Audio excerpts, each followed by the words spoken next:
Hey guys, tonight we are diving into one of the strangest little corners of human history. You're about to wander into the sleepy world of Chinese scholars who, quite literally, spent centuries ranking rocks.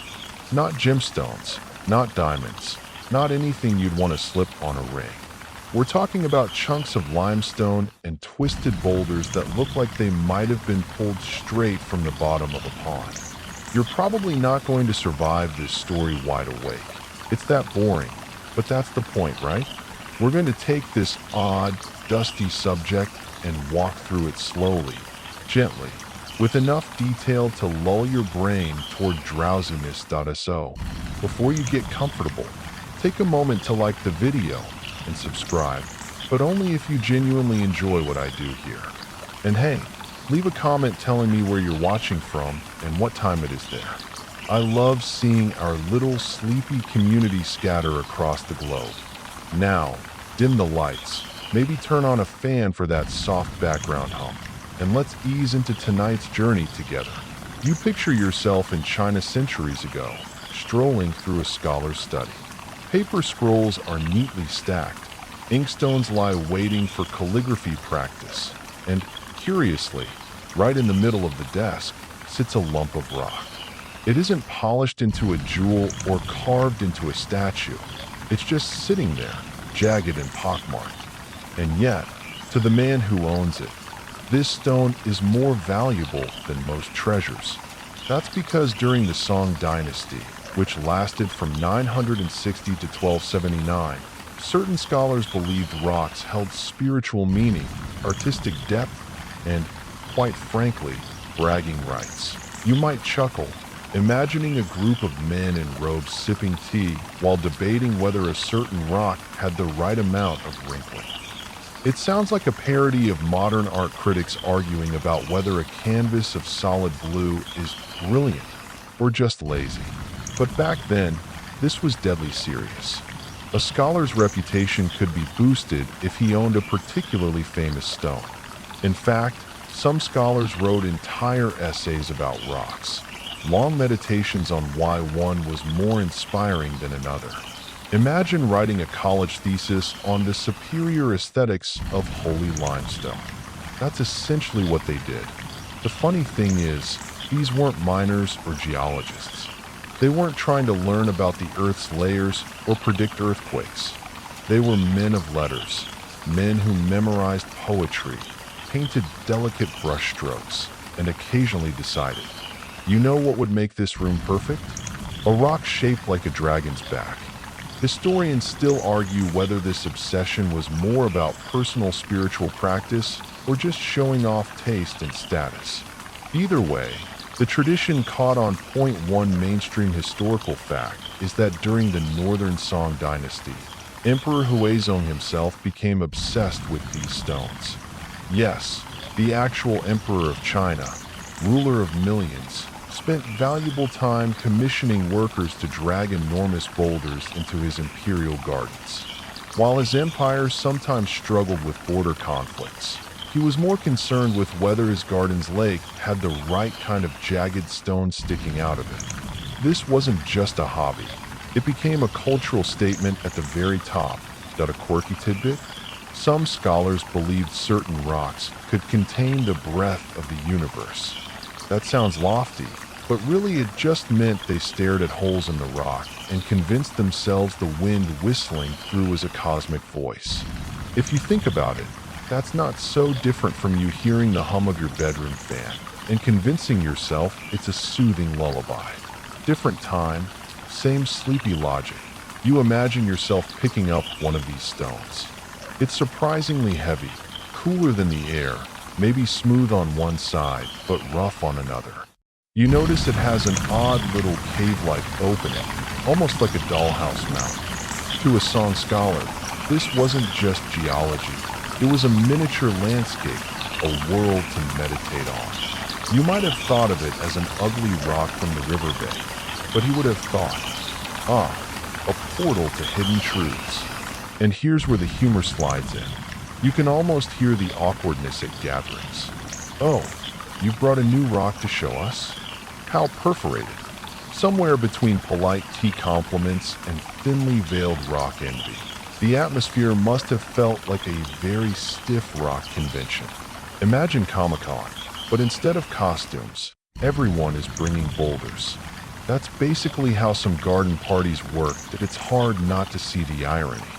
People who spent their lives memorizing Confucian texts and preparing for government exams still made time to argue about whether wrinkling was superior to thinness.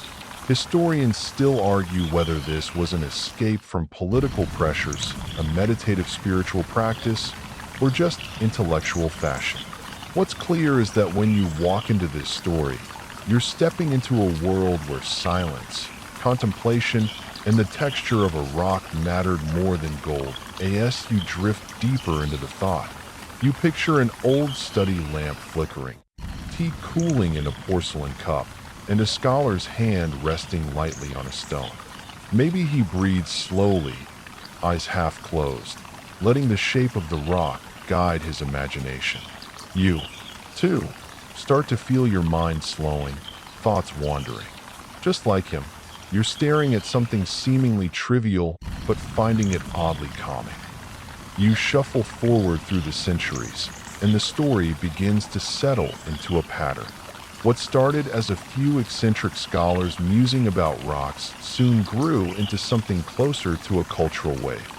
The rise of stone appreciation in China didn't happen overnight.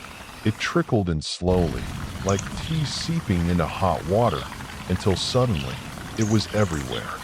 You see yourself in the middle of the Tang dynasty first, around the 8th century, where whispers of stone collecting were already stirring.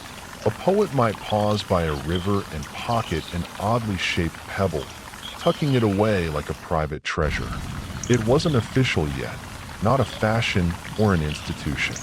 But the seed was there, waiting to be watered by centuries of literary obsession. By the time the Song dynasty took the throne, the trickle had become a current.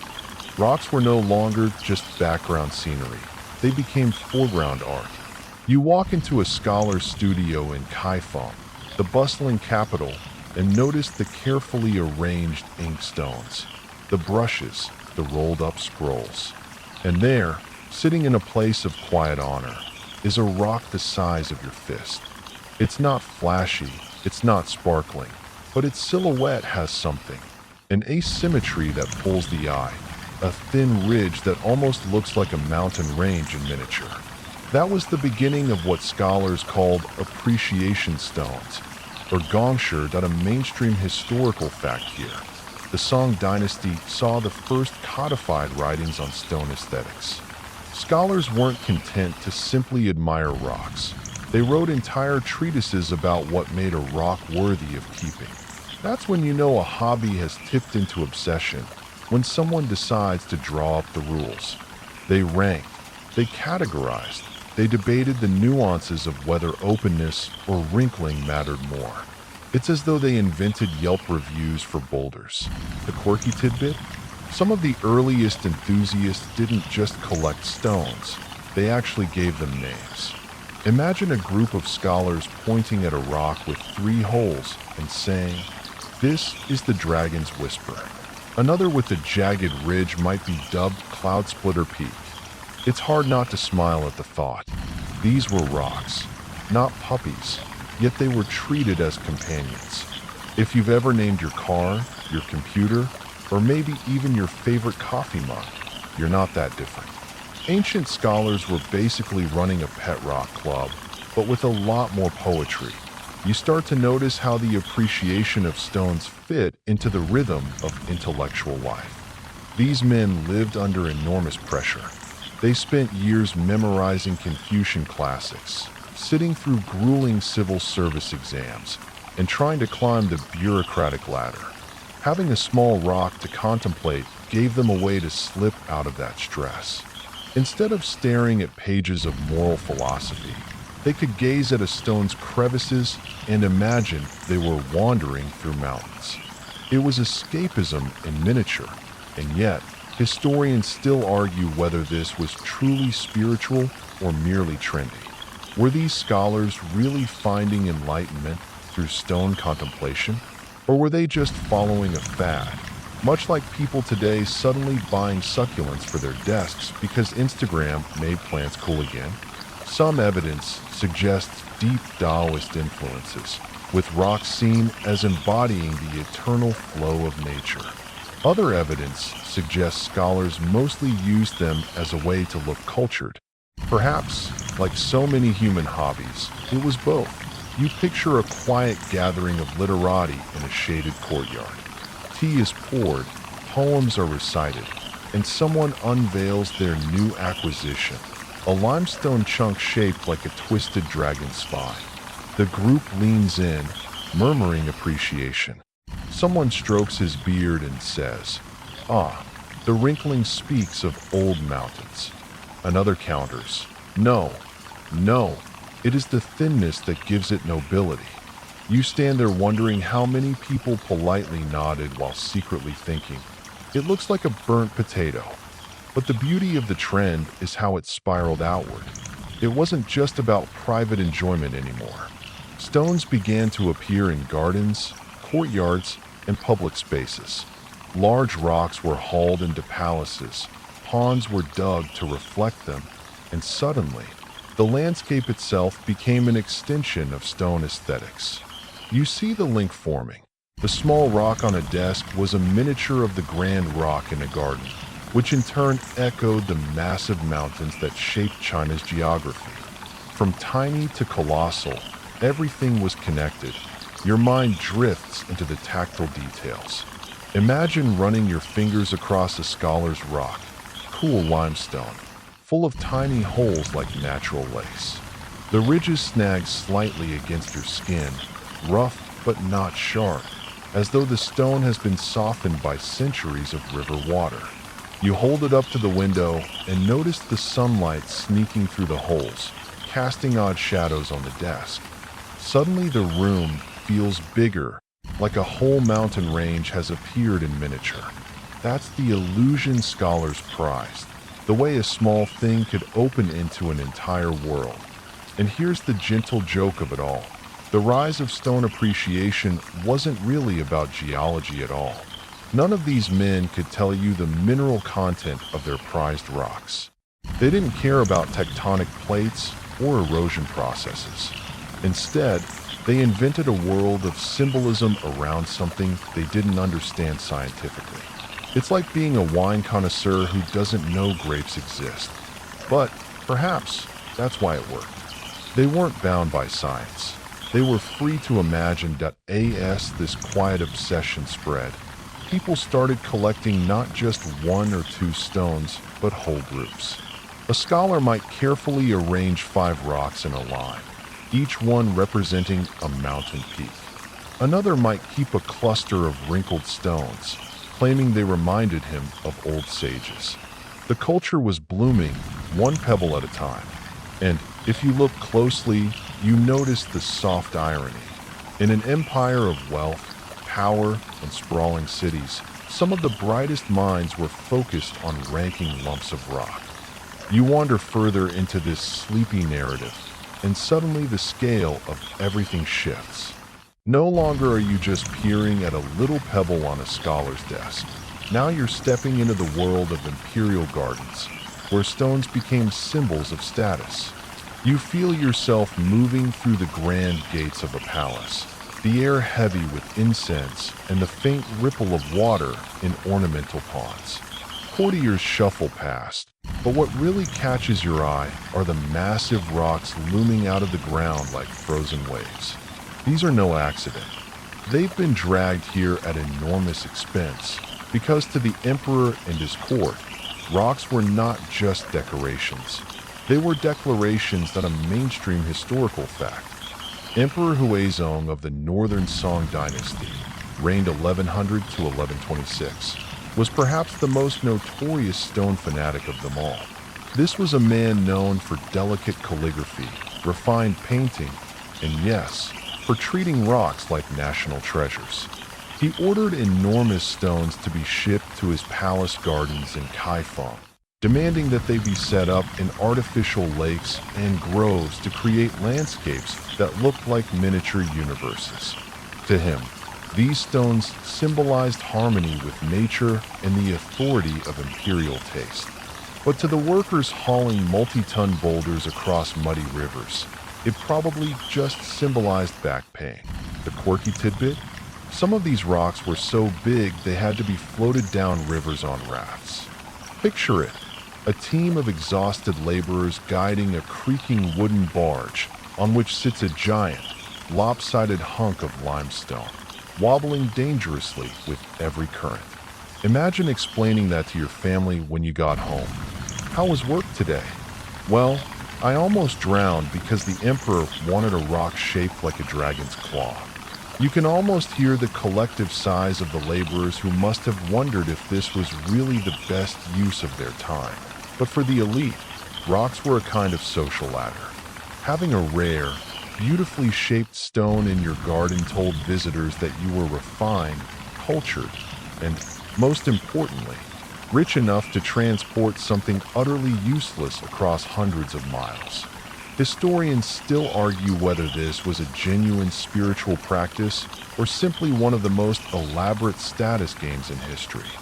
Some say the stones were viewed as sacred representations of mountains, deeply tied to Taoist cosmology. Others believe it was nothing more than the ancient equivalent of showing off a luxury car parked in your driveway. You picture yourself walking through one of these imperial gardens. The pathways wind between carefully raked gravel, plum trees, and shallow ponds. Suddenly, there it is, a colossal boulder standing upright, as if it grew out of the earth itself.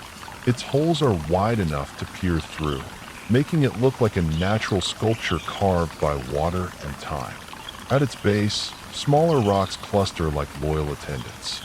You tilt your head and realize it does look a little like a mountain range, compressed into a single form. To Huizong and his court, this was cosmic perfection. To you, it still looks a lot like a rock someone risked their life hauling across a river. The debates among scholars about these stones could get surprisingly intense. Should a rock be tall and slender, symbolizing elegance? Or should it be wrinkled and full of ridges, suggesting the wisdom of age?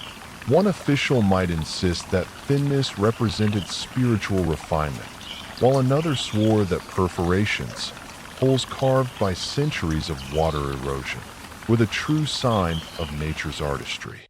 And then there were those who leaned closer, squinting, and argued that the stone's silhouette mattered more than anything.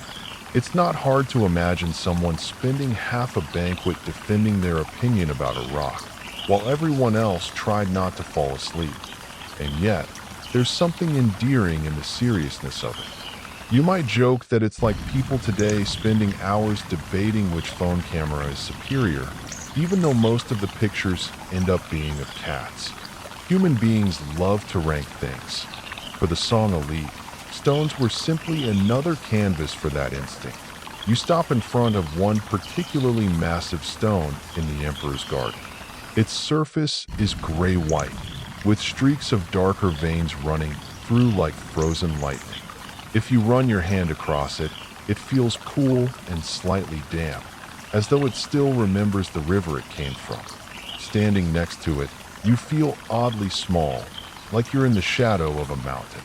And maybe that was the point, to remind visitors of nature's grandeur, even inside a walled palace. The story drifts gently forward, and you realize how deeply entwined rocks became with social life. Officials competed to find the rarest shapes. Wealthy merchants commissioned elaborate gardens filled with carefully placed boulders. Poets wrote verses comparing the elegance of one stone to the grace of cranes flying at dusk.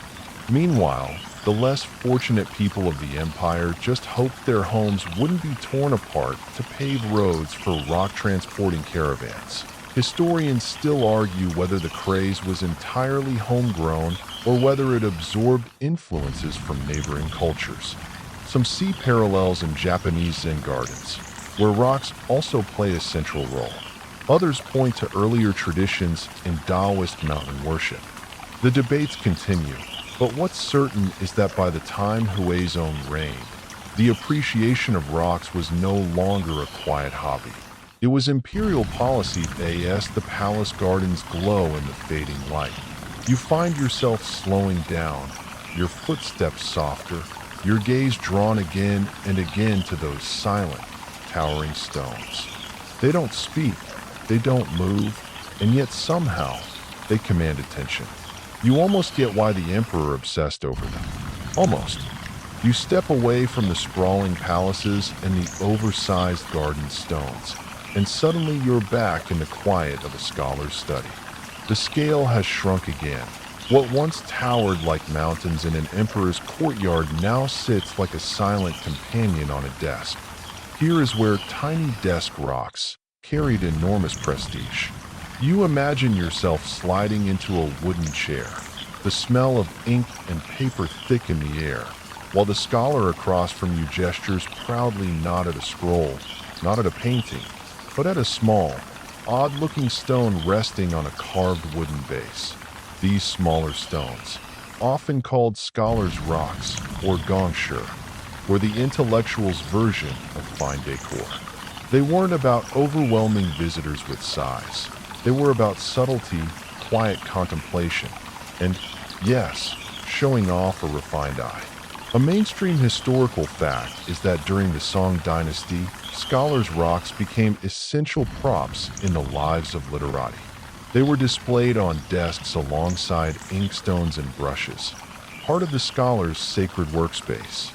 Just as a violinist might carefully polish their instrument, a scholar arranged his stone to be admired while he composed poetry or practiced calligraphy. The quirky tidbit. These rocks sometimes became so beloved that scholars treated them like old friends. Records survive of men writing entire poems to their stones, praising their wrinkled wisdom or lofty spirit. One scholar even claimed his rock had a voice that hums in silence, which, if you think about it, is basically the fancy version of talking to your houseplants. You can't help but smile at the thought of a man bowing to a rock before beginning his essay, as though asking it for inspiration. In the study, the atmosphere is hushed. You lean closer to inspect the stone. It isn't polished. In fact, it's full of jagged edges, pockmarks, and ridges. Yet, arranged carefully on its wooden stand, it feels almost like a sculpture, except it wasn't made by human hands. That was the whole point. Scholars prized stones that looked as though nature itself had carved them into miniature landscapes. A single rock might resemble a mountain range, a craggy cliff, or even a misty grotto. The scholar would sit for hours, gazing at it, imagining tiny paths winding through its peaks. Historians still argue whether these stones were primarily tools for meditation or simply aesthetic ornaments. Some say scholars genuinely used them to focus their minds, losing themselves in the stone's ridges until new verses flowed onto paper. Others argue they were simply another way to display status, like a rare book on the shelf that's more often admired than read. Perhaps, like many human possessions, they were both practical and symbolic. Your hand hovers over the stone on the desk. It feels cool to the touch and surprisingly heavy for its size. You trace the perforations, noticing how light seeps through in little beams, casting shadowy patterns across the paper beneath. The scholar beside you sips his tea, nodding approvingly, as though the rock itself is silently instructing you in the art of serenity. You begin to understand why they became addictive. Staring at one is a little like staring at clouds, finding endless shapes in their formlessness. Of course, ownership of the right kind of rock mattered immensely. Just like expensive watches or limited edition sneakers today, certain scholars' rocks were highly sought after. Stories tell of scholars visiting each other just to inspect a new acquisition. Imagine the scene. Ah, you've obtained a Lingbai stone. How fortunate. Indeed, and notice the wrinkling. Quite superior, don't you think? Somewhere in the background, someone probably muttered, "It still looks like a lump of limestone." The cultural ripple effect was enormous. These little desk rocks found their way into paintings, poetry, and even official records. Artists depicted them perched proudly on stands, giving them the same respect reserved for jade carvings or bronze vessels. A poem might describe the quiet majesty of a stone, as though it were a mountain shrunken into a palm-sized form. Even visitors to a scholar's home would be expected to admire the rock, sometimes more than the host's calligraphy. And here's where the gentle humor creeps back in. Imagine pouring years of your life into memorizing Confucian texts, passing grueling exams, earning a government post, and then being judged at a tea gathering because your rock doesn't have enough holes. There must have been at least a few embarrassed men who quietly tucked away their less impressive stones when important visitors arrived. You sit back in your chair, watching the scholar trace the ridges of his rock with one finger as though he's mapping an invisible mountain. The room is silent except for the scratching of brushes on paper. The stone doesn't speak, but it somehow sets the tone for everything. It's not difficult to imagine yourself falling into the same rhythm, letting your eyes wander across its patterns until your thoughts blur into drowsiness. The story glides forward, and you see how these tiny desk rocks became emblems of a whole intellectual lifestyle. They were part art, part meditation, part status symbol. They connected the scholar to nature even while he sat indoors surrounded by books and ink. And in their quiet way, they shaped how entire generations of literati thought about beauty, simplicity, and the strange power of objects that do nothing but sit still. You let your gaze linger on the scholar's rock for a while, and then the realization begins to sink in. These stones weren't valued for beauty in the way most of us think of beauty. They weren't smooth marble statues or shimmering gemstones. No, the most prized rocks were often jagged, twisted, perforated, and, if you're honest, downright ugly. The scholars who adored them deliberately sought out stones that looked strange, even unsettling. To them, the odder the shape, the better the inspiration. That a mainstream historical fact here is that the most highly valued stones in the Song dynasty were Lingbai stones from Anhui province. These were famous for their odd shapes, eerie holes, and the way they supposedly rang with a metallic tone when tapped. Unlike jade, which was smoothed and polished into elegant carvings, Lingbai stones were prized precisely because they looked wild, raw, and unrefined. The paradox was intentional. Scholars wanted nature's hand, not man's chisel, to be the artist. The quirky tidbit? Some of these stones were so bizarrely shaped that people claimed they resembled mythical creatures or landscapes in miniature. One might look like a dragon's back, another like a mountain range full of caves. There are even accounts of collectors seeing faces in their stones, as if nature had accidentally carved portraits into limestone, which is both poetic and, honestly, a little creepy. Imagine sitting at your desk, staring into the hollow-eyed face of your rock, trying to write poetry while it silently judges you to as you settle deeper into this world. You realize that usefulness never entered the equation. A stone that could serve as a paperweight wasn't as valuable as one with a precarious, hole-riddled shape that seemed like it might collapse under its own weight. Historians still argue whether this preference for the bizarre reflected Taoist ideas of embracing imperfection or whether it was simply a sophisticated form of contrarian taste.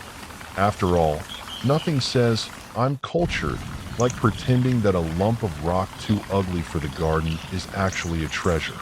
You picture yourself crouching by a riverbank alongside a group of scholars. They're not looking for gold or jade. They're squinting at jagged rocks, turning them over in their hands like art critics. One of them gasps. He's found a stone with 3 holes in just the right places. He holds it aloft like a trophy, while the others nod with admiration. To you, it looks like something that would stub your toe if left in the hallway. But to him, it's practically a relic. Touching one of these perfectly imperfect stones, you feel how awkwardly shaped it is. The edges don't fit in your palm, the ridges poke against your skin, and the holes give it an unsettling, skeletal quality. Yet, somehow, the more you hold it, the more intriguing it becomes. It's like staring at an abstract painting. You don't understand it, but your mind starts making connections anyway. Maybe that craggy ridge is a mountain path. Maybe that sharp point is a peak cutting through clouds. You begin to see what the scholars saw, not a rock, but a landscape shrunk into a hand-sized world. The irony is hard to ignore.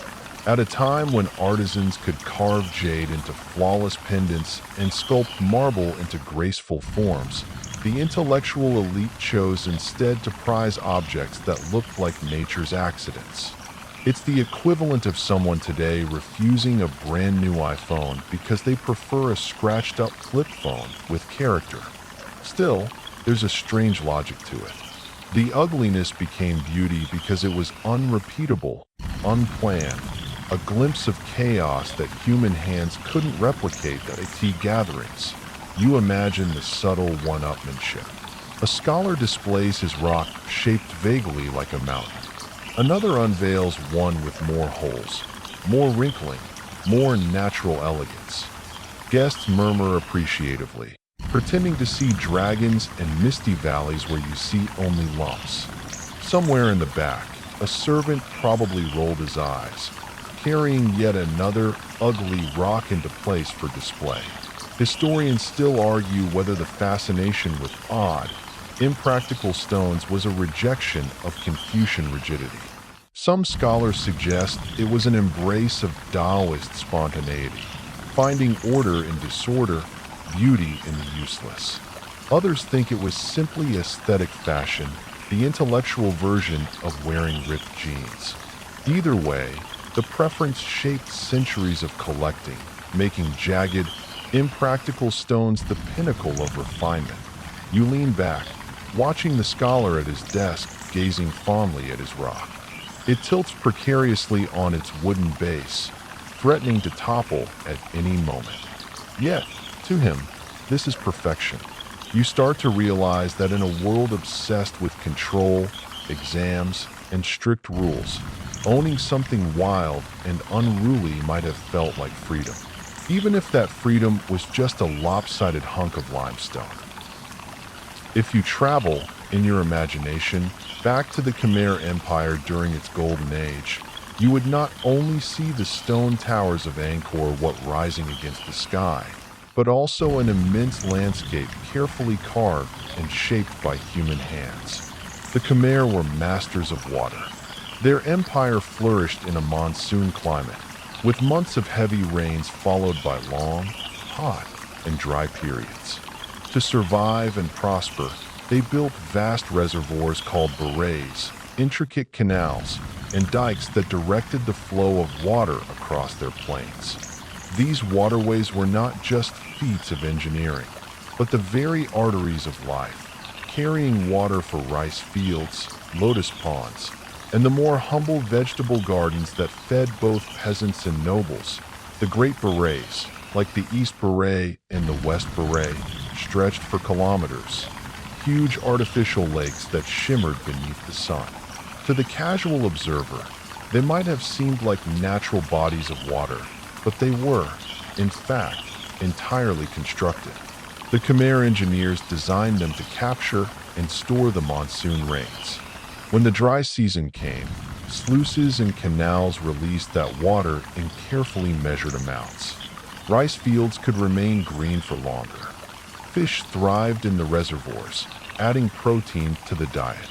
And at the edges, where the soil was moist but not drowned, vegetables could be grown in abundance that in those gardens. People cultivated leafy greens, roots, and fruits that may seem both familiar and strange to us today. Some were native species, adapted to the Cambodian climate. Others were imported through trade with India, China, or even further afield, carried by merchants who traveled along the Mekong or across the seas. Imagine walking along a canal's edge, with water lapping softly against its banks. Wooden platforms or bamboo trellises might be seen, supporting climbing gourds or beams. The air would be filled with the scent of earth after irrigation, mingled with the fragrance of herbs used not only for food, but also for medicine. The Khmer gardeners likely planted cucumbers, gourds, and eggplants, plants that thrive in the tropics. There were also leafy greens such as amaranth and water spinach, which grow quickly and provide nutrition with little effort. Scholars have suggested that onions and garlic were used, both for flavor and for their supposed healing properties. Ginger, turmeric, and galangal, all members of the broader root family, were prized not only as seasonings, but as sacred plants used in ritual offerings. When one remembers that the temples of Angkor were not only religious centers, but also bustling communities, it becomes clear that vegetables were woven into both the daily life and the spiritual rhythm of the empire. Water played a crucial role in making these gardens possible. Canals distributed just enough to keep plants alive without flooding them. Farmers learned to create raised beds near canal banks so that even if the waters rose too high, the vegetables could remain safe. In drier months, water wheels or simple bamboo scoops were used to lift water from the canals to pour directly onto crops. It was a patient, careful process, one that required constant observation. Too much water, and the roots would rot. Too little, and the plants would wither under the Cambodian sun. The relationship between waterways and gardens was not purely practical. It was also symbolic. In Khmer cosmology, water was a sacred element, tied to fertility, renewal, and abundance. The berets were often aligned with temples, representing the mythical oceans surrounding Mount Meru, the center of the universe in Hindu and Buddhist thought. To plant vegetables along these sacred waters was, in a way, to live within a cosmic order. Each leaf of spinach, each cluster of cucumbers, was part of a divine cycle linking earth, water, and the heavens above. We should also remember that vegetables were vital for ordinary people. While the kings and nobles enjoyed elaborate feasts with rice, fish, and meat, much of the population relied on simple dishes flavored by the vegetables they could grow or gather. A bowl of rice porridge might be topped with chopped greens and seasoned with ginger. A curry would be thickened with gourds or eggplant. Herbs like lemongrass and basil gave fragrance to meals, transforming plain ingredients into something nourishing and satisfying. These meals were humble, but they were the foundation of daily life, just as essential as the great monuments we still see today. Trade along the waterways added another layer to this story. The canals connected villages to larger markets, allowing people to exchange surplus vegetables for goods they could not grow themselves. A farmer near Angkor might bring bundles of fresh greens on a small wooden boat, paddling slowly along the canal until reaching a bustling dock. There, spices from India or silk from China could be obtained, while the vegetables of the Khmer fields traveled back with other traders. Thus, the waterways were not only for irrigation but for commerce, binding the empire together in a network of exchange. Archaeologists studying pollen remains and soil samples have begun to uncover clues about what these gardens contain. While rice dominates the evidence, faint traces of other plants suggest a more varied diet. Some vegetables have vanished from cultivation, leaving only hints in the record. Perhaps there were varieties of gourds or beans no longer known, or herbs with flavors lost to time. Each of these plants would have grown under the careful balance of water and earth, nurtured by farmers whose names we will never know. Walking through these gardens in your imagination, you might hear the gentle splash of oars on water, the call of birds above, and the rustle of leaves stirred by a passing breeze. The smell of damp soil and fresh herbs lingers in the air. Farmers bend to pull weeds. Children chase one another along the embankments, and women gather baskets of vegetables to bring home for the evening meal. The great temples stand in the distance, their towers reflected in the still waters of the Beret. But life here at the water's edge feels intimate and ordinary. It is this ordinary life, the tending of gardens, the cooking of meals, that gave the Khmer Empire its true strength in the end. The waterways of the Khmer Empire were not only engineering marvels. They were the lifeblood of agriculture, sustaining both rice and vegetables.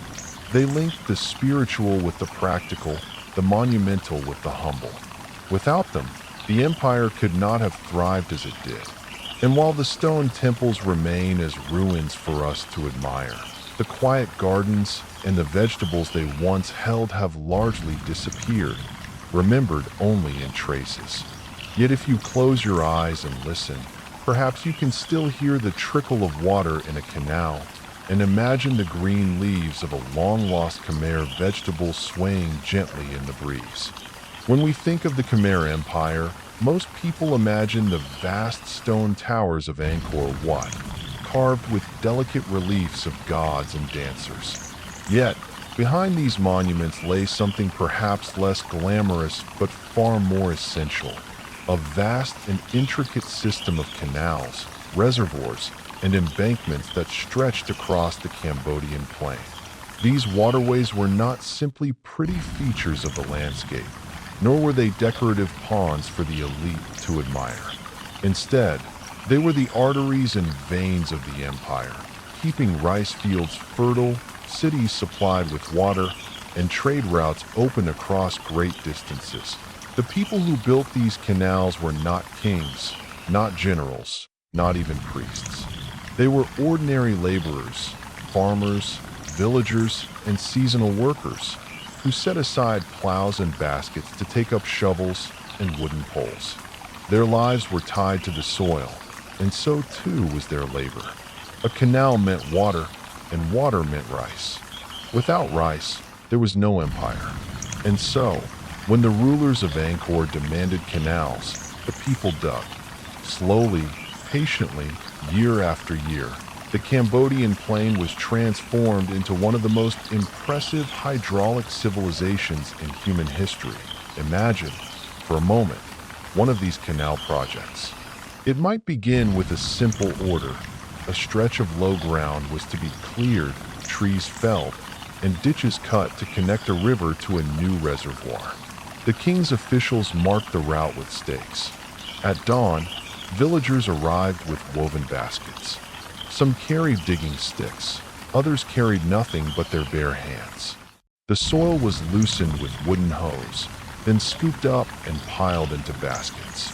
Each load was carried to the side and dumped, slowly raising the embankments higher and higher. By midday, the air shimmered with heat. The workers' feet were caked with mud, and the sound of cicadas buzzed endlessly over the plain. There was no rush. The canal did not need to be finished in a day. Instead, it was the steady rhythm of hundreds of hands working together that carved the water's path. Over time, these canals began to take on lives of their own. Some stretched for miles, cutting across the land in near-perfect straight lines. Others meandered gently, following the natural slope of the terrain. At their widest, they were as broad as rivers. At their smallest, little more than trenches.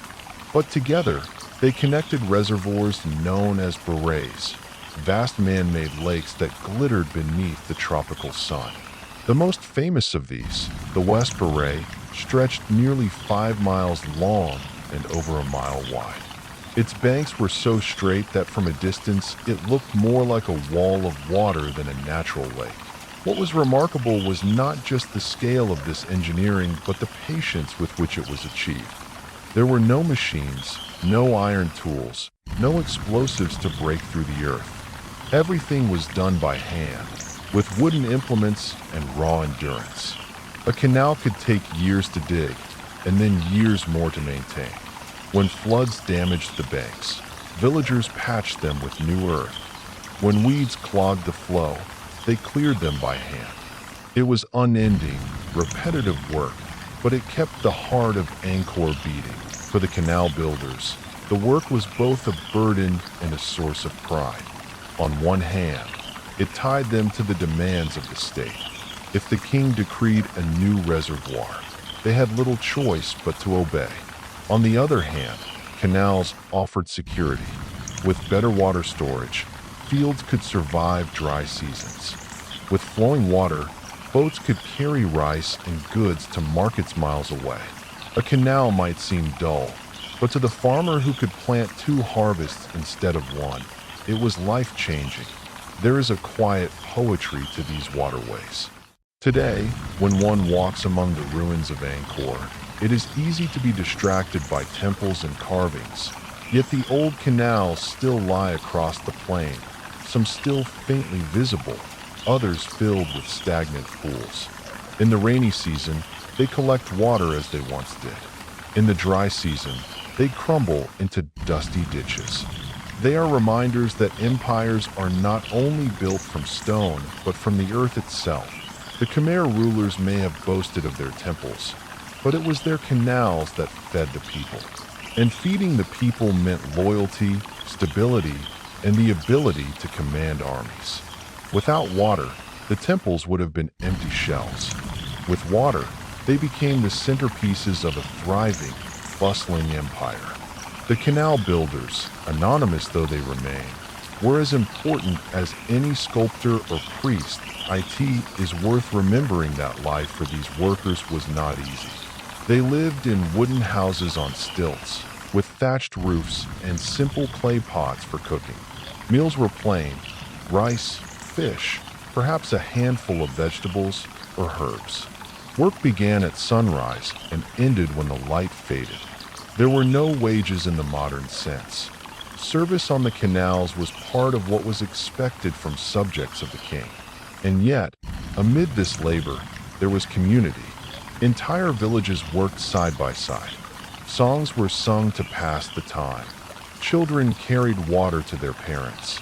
And in the evenings, tired workers bathed in the streams they had shaped with their own hands. That as centuries passed, the network of canals expanded. Angkor became not only a religious and political capital, but also a hydraulic marvel. The landscape itself was reimagined. Rivers were redirected, lakes were constructed, and the land was divided into a patchwork of paddies, all linked by channels of flowing water. This was the true foundation of Angkor's greatness. Not stone, not gold, but mud, sweat, and patience. Yet, just as canals sustained Angkor, they also revealed its fragility. When maintenance faltered, when floods became too strong, or when the climate shifted to harsher droughts, the system weakened.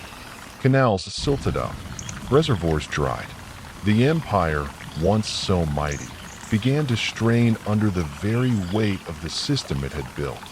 The quiet work of the canal builders, repeated generation after generation, could not keep up forever.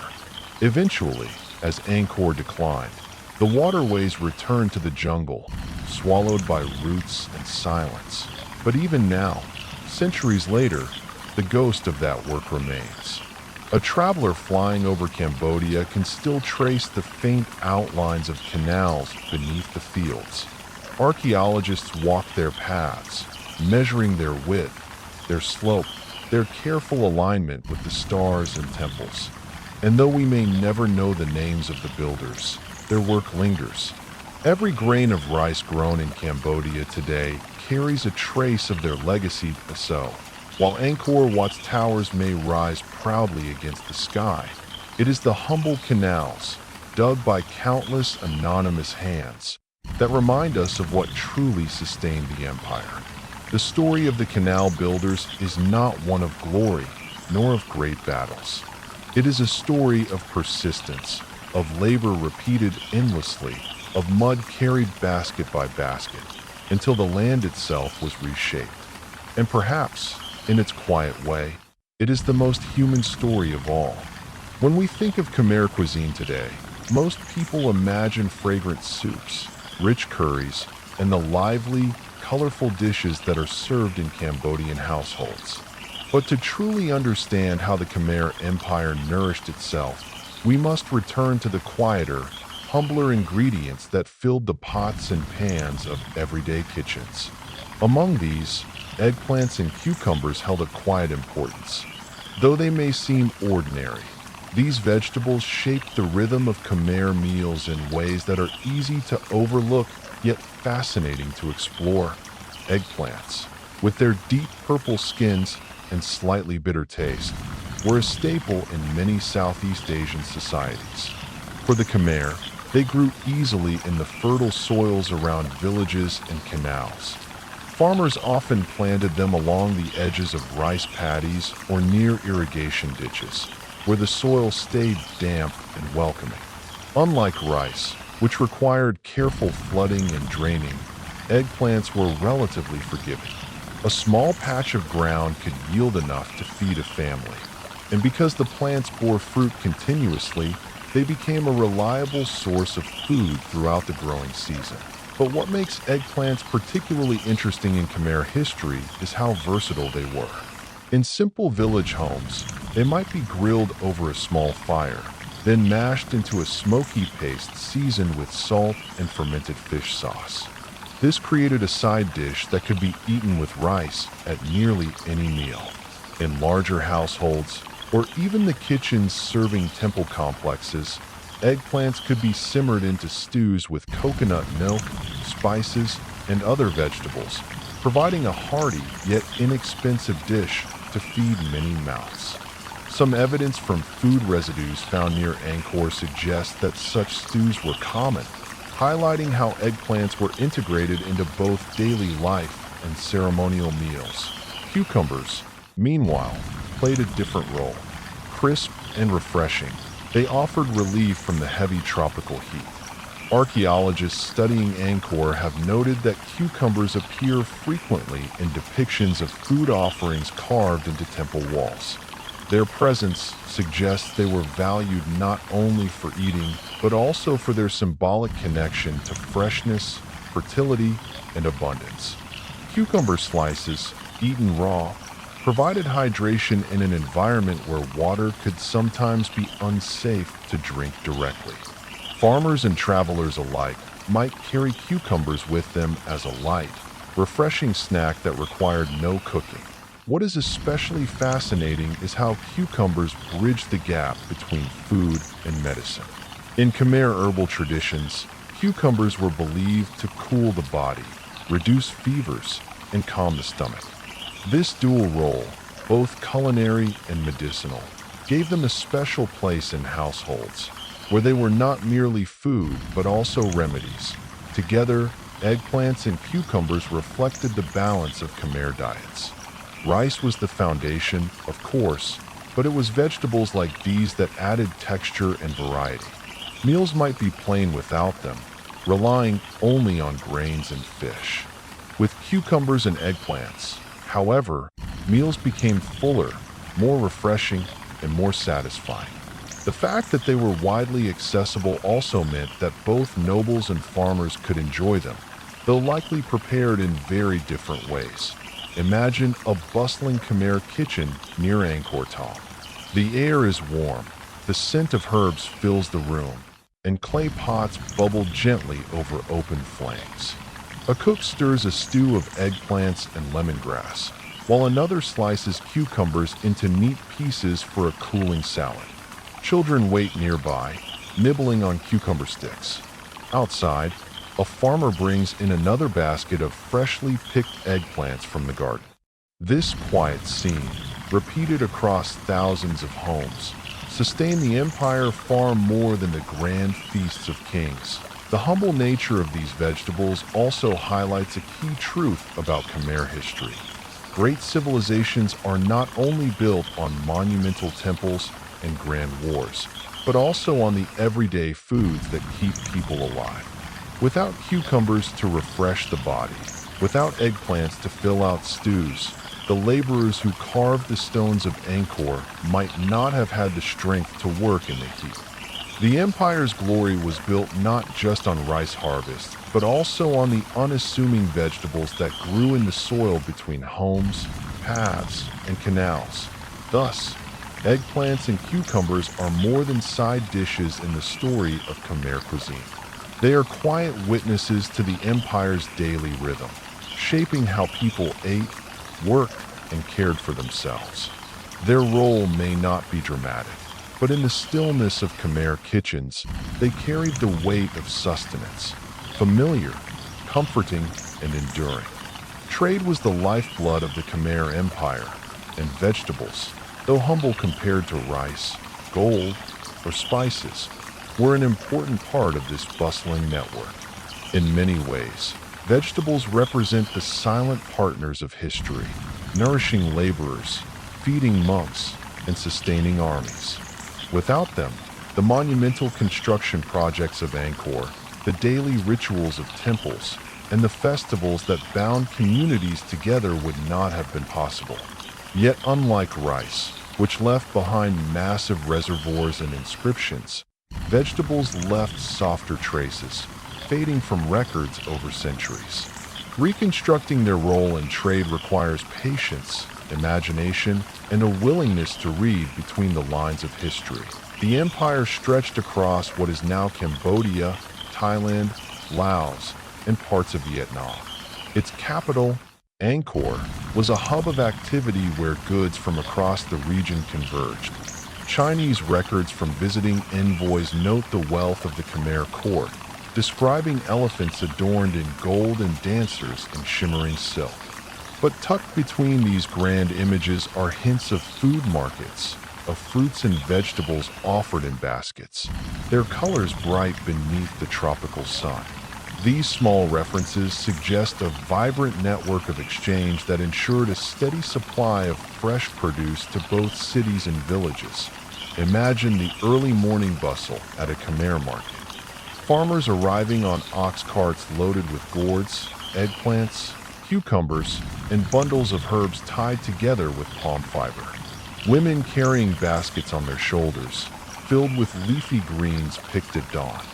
Traders from distant provinces arriving with less common crops, perhaps bitter melons from wetter regions or wild roots gathered from forest fringes. As the sun rose, bargaining began. A handful of cucumbers might be traded for a scoop of rice, or bundles of herbs exchanged for a small measure of salt. Coins were used, yes, but barter remained deeply ingrained in daily exchange. Vegetables were not only traded locally. Archaeological studies suggest that dried or preserved vegetables may have traveled longer distances. Eggplants, for instance, could be roasted, mashed, and dried into cakes, making them easier to transport. Pickling was another common method, allowing cucumbers, mustard greens, and other produce to be carried over weeks or months. These techniques transformed perishable crops into durable goods that could flow through trade networks, reaching Angkor and other urban centers. Chinese envoys described Angkor's markets as filled with diverse foods, some of which they recognized and others entirely foreign. They marveled at tropical fruits and spices, but they also noted green vegetables served with fish paste and rice. For the Khmer, fish paste, praha, was central to the diet, and vegetables paired perfectly with its salty, pungent flavor. Thus, vegetables were not luxuries but necessities, consumed daily and deeply integrated into culinary identity. The steady demand ensured their constant movement across the empire. The temple economy played a role as well. Monasteries were often granted land and workers, producing surplus crops for religious festivals. During large ceremonies, monks were served meals that included rice, fish, and vegetables donated by the community. These offerings reinforced social bonds and also created demand for certain crops at predictable times of year. A farmer might plant gourds or beans in anticipation of a temple festival, knowing they would fetch a higher price when devotees needed to make offerings. The waterways of the Khmer Empire were essential to this system. Canals that irrigated rice fields also served as trade routes, allowing boats laden with vegetables to travel efficiently. Imagine narrow wooden boats gliding along the water, their hulls filled with green bundles. On the banks, villagers waited to exchange rice, pottery, or woven mats for fresh produce. These everyday exchanges formed the veins of the empire, less visible than military campaigns or stone temples, but equally vital to its survival. It is likely that vegetable trade also had a regional dimension. The Khmer Empire maintained ties with Kampa to the east and with Siam to the west. While rice and spices were the primary exports and imports, vegetables may have played a role in these exchanges. Some crops might have been introduced through such contacts. New varieties of cucumbers, for example, or leafy greens better suited to certain climates. Over time, the empire became a crossroads not only of goods but of plants, enriching its agricultural diversity. The social meaning of vegetables in trade is also worth noting. While rice symbolized stability and abundance, vegetables carried associations of freshness, health, and vitality.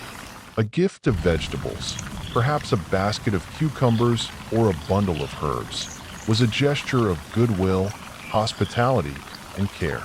Within villages, such gifts reinforced community ties.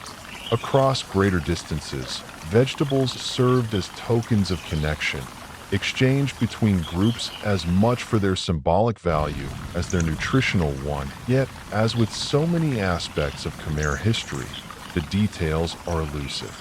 We can only glimpse fragments: a carving of gourds on a temple wall, a passing note in a Chinese envoy's report, a cluster of seeds on Earth in an archaeological dig. These fragments suggest a world in which vegetables were in constant motion, flowing through markets, kitchens, temples, and waterways, sustaining life in countless small but essential ways. Imagine this flow is to picture the Khmer Empire not as a static monument of stone, but as a living organism, its heartbeat sustained by humble foods. The trade of vegetables may not have built Angkor's towers, but it fed the workers who did. It may not have inspired poetry, but it flavored the meals that brought families together at the end of the day. And in its quiet way, it helped bind the empire together, reminding us that history is not only about kings and battles, but also about cucumbers, gourds, and leafy greens carried in baskets to the market. In the silence of the night, when one considers the lost vegetables of the Khmer Empire, trade becomes more than an economic system. It becomes a gentle rhythm, the ebb and flow of everyday life, the exchange of nourishment across villages and cities. Each basket passed, each bundle traded, each meal shared was part of this larger current. Though the names of specific vegetables are forgotten, their role as quiet sustainers of life remains etched in the unspoken history of a great civilization. The story of the Khmer Empire is often told through its grand temples, its massive reservoirs, and the drama of its kings. But just as important, though much quieter, was the ordinary life of the people who lived in the countless villages scattered across the empire. Their daily rhythms, their crops, their beliefs, and their gradual adaptation to change all formed the invisible threads that held the empire together. Tonight, as you rest, let us wander into that world where the twilight hours stretched long and the quiet of rural life echoed more deeply than the clang of any royal court. In the countryside, far from the bustling avenues of Angkor Thom, life followed the simple beat of the seasons. Fields were cleared and planted when the rains arrived. Water buffaloes, large and lumbering, pulled plows across the softened earth, their slow steps almost meditative. The farmers, bare feet sinking into the mud, moved with a patience born of repetition. They did not hurry, for the land would not be rushed. Each furrow was cut in time with the rhythm of the rains, the rhythm of the sky. When harvest time came, the air was filled with the scent of ripening rice. Golden stalks shimmered under the afternoon sun, bending gently with the weight of their grains. Families gathered in the fields to cut and bundle them, their laughter and songs mixing with the cries of birds circling overhead. Yet when the day's labor ended, twilight stretched across the villages like a blanket. Smoke rose in soft spirals from cooking fires, while children, tired from play, fell asleep on woven mats. The evenings were long, unhurried, and filled with small rituals of care. Mothers preparing meals, fathers repairing tools, elders telling stories. The vegetables we have followed in earlier chapters, the lost varieties that once gave color and nutrition to Khmer diets, were also present in these village evenings. Though the royal chronicles may not mention them, they were chopped into pots of stew, pickled in clay jars, or roasted gently over coals. A simple meal of rice, fish, and vegetables, shared at twilight, was as important to sustaining the empire as the grandest festival. These small foods, carried from field to table, embodied the quiet resilience of Khmer village life. As the sun dipped lower, villagers often gathered beneath the shade of stilted houses. The homes, lifted high on wooden posts, protected families from floods and allowed cool breezes to flow. Beneath them, hammocks swayed gently, chickens scratched at the dirt, and jars of water kept cool in the shade. Storytelling was a nightly rhythm. Grandparents would recall old tales of Naga serpents rising from rivers, of kings blessed or cursed by spirits, of rice plants that grew tall enough to touch the sky. The children, eyes wide in wonder, drifted between wakefulness and sleep as these soft stories lulled them into dreams. The soundscape of the twilight hours was equally soothing. Crickets began their chorus in the fields, frogs croaked from the paddies, and the distant beating of a wooden gong at the monastery signaled evening prayers. Monks in saffron robes would walk slowly to their shrines, carrying lamps that flickered in the growing dark. Villagers sometimes followed, kneeling before small shrines, their palms pressed together. The prayers were soft, drawn out, and murmured in tones that echoed across the village. Even those who stayed at home felt comfort in the knowledge that their world was surrounded by ritual, a gentle framework for existence. But history has a way of pressing in, even on the quietest lives. As the empire aged, pressures grew. The great reservoirs needed constant maintenance, and when canals broke, villages suffered. The movement of trade routes shifted, and some communities lost their importance. At times, neighboring kingdoms threatened the borders, and soldiers were recruited from among the villagers. Still, despite these challenges, the daily rhythms of village life endured. Twilight meals continued, hammocks still swayed, children still listened to tales.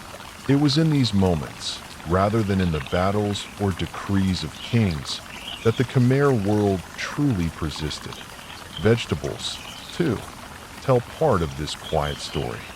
Certain varieties that thrived in the empire's height began to disappear as water systems faltered. Seeds that had once been carefully passed from generation to generation were sometimes lost when families moved or when fields were abandoned. Over time, whole flavors slipped away, forgotten in the sweep of history.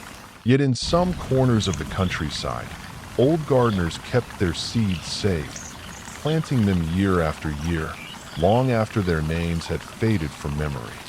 Their twilight gardens, tended with patience, carried forward the last living traces of foods now lost. Imagine a family at twilight, sitting together on bamboo mats. The meal before them is simple: a clay pot of stew flavored with herbs, slices of vegetables stewed into softness, and rice steaming in woven baskets. The children eat quickly, then wander to listen to the elders' tales. The adults linger, their voices low, discussing the day's work, the state of the canals, or the news of a neighboring village. Outside, the stars slowly appear, reflected in the water of the paddies. The night is not silent. Frogs and insects hum constantly, but it is restful, steady, filled with the reassurance of familiarity. These are the moments that history books rarely mention.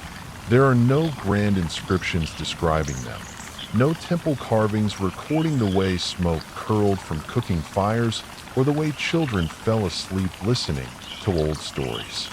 And yet, these were the true foundation of the empire, the twilight hours in which lives unfolded quietly, steadily, away from the noise of kings. It was here, in the simple rhythms of eating, planting, resting, and telling stories, that the Khmer Empire truly lived, as we drift with them into the long twilight. One begins to sense the fragility of it all. Civilizations may rise with grandeur, but they are sustained by the soft labor of countless unknown hands. When their vegetables were lost, when their fields went untended, when their twilight rhythms broke, so too did the empire's strength begin to fade. But tonight, in memory and imagination, we can linger in those villages once more, among the hammocks, the cooking fires, the gentle tales, and let their quiet lives lull us into rest. The Khmer Empire's greatness did not exist in isolation. Though it rose from the fertile floodplains of the Mekong and Tunnel Sap, it was tied deeply into the global trade networks of the medieval world. This section explores how vegetables, so ordinary, so small compared to stone temples and armies, actually played a meaningful role in the empire's commerce, diplomacy, and day-to-day survival. When most people think of medieval trade routes, their minds drift to the Silk Road, with caravans of silk, porcelain, and spices moving across Asia. Yet Southeast Asia had its own intricate networks of exchange. The Khmer Empire occupied a crucial position between China, India, and the Malay archipelago, functioning as a middle point where goods, ideas, and people flowed. And while dazzling luxury items like gold, ivory, and sandalwood dominated the headlines of history, foodstuffs, especially vegetables, were the quiet but essential companions of that trade. Local markets and regional movement. Within the empire itself, vegetables formed the backbone of bustling markets. Every provincial town had at least a modest square where farmers brought produce each morning. Green leafy herbs, gourds, onions, garlic, yams, cucumbers, and unfamiliar jungle shoots appeared in woven baskets. Buyers haggled over prices, gossiping as they weighed the freshness of spinach or the tenderness of a bamboo shoot. For poorer families, these markets were their lifeline. A handful of cucumbers or taro roots might stretch a thin rice meal into something filling. Evidence from inscriptions suggests that certain vegetables were taxed when transported between districts. The bureaucracy tracked goods moving along canals and roads, and merchants bringing produce into Angkor may have had to surrender a portion as levy. This not only fed the royal kitchens, but also the armies stationed along defensive walls. Vegetables, in other words, were not merely dietary. They were economic units. Trade beyond the borders.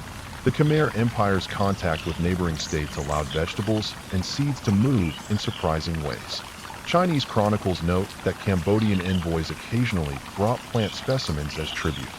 Conversely, envoys returned from China with exotic seeds. Long beans and particular types of melons appear to have traveled this way. India, too, contributed varieties of eggplant, turmeric, and bitter gourds, which became staples in Khmer kitchens. Over time, these foreign arrivals blended seamlessly with local farming practices, creating hybrid cuisines and expanding agricultural diversity. One fascinating example is the introduction of the water spinach, known locally as trachea. While wild forms of the plant already existed, cultivated strains with larger, tenderer leaves may have arrived through maritime trade. Today, water spinach stir-fried with garlic is almost a national dish of Cambodia. Its deep historical roots remind us of the cultural journeys that even a humble vegetable can take. Vegetables and river commerce. The Tunnel Sap Lake and its reversing river formed the beating heart of Khmer agriculture. During the flood season, boats piled with vegetables glided into anchors floating markets. Here, produce from surrounding villages mingled, taro roots stacked high, cucumbers tied into bundles, baskets of chilies glowing red. Some of these goods went to feed the palace workers and monks in nearby monasteries, while others were loaded onto larger riverboats destined for coastal ports. From those ports, Khmer merchants traded vegetables preserved in dried or pickled form. Pickled gourds and fermented mustard greens traveled well on ships, retaining flavor and providing vitamins to sailors who otherwise subsisted on rice and dried fish. These preserved vegetables were sometimes bartered for salt, ceramics, or iron tools. Though hardly glamorous, they were vital, proving that even the smallest cargo could be part of global commerce. Vegetables as diplomatic gifts. In courtly culture, exotic plants held symbolic meaning. To present the king with a new vegetable was to demonstrate loyalty and access to foreign lands. Chronicles tell of royal gardens where unusual species were carefully cultivated as status symbols. These gardens were not practical farms, but displays of abundance and curiosity. A rare gourd from Kampa or a peculiar herb from Java would impress visitors, showing that anchor's reach extended across seas and rivers. Gifts of food, especially preserved vegetables, also smoothed relations with neighboring courts. Envoys who brought baskets of dried gourds or bundles of medicinal roots may not have dazzled like those bearing jewels, but they offered something far more practical: nourishment.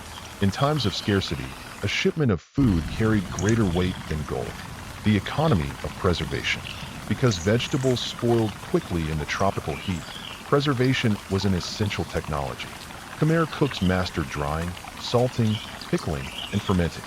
Gourds were sliced thin and sun-dried, while taro could be cut into chips and smoked over low fires. Mustard greens and cucumbers were brined in clay jars, producing sour, salty pickles that lasted months. These preserved goods became commodities in themselves, easily stored, transported, and traded.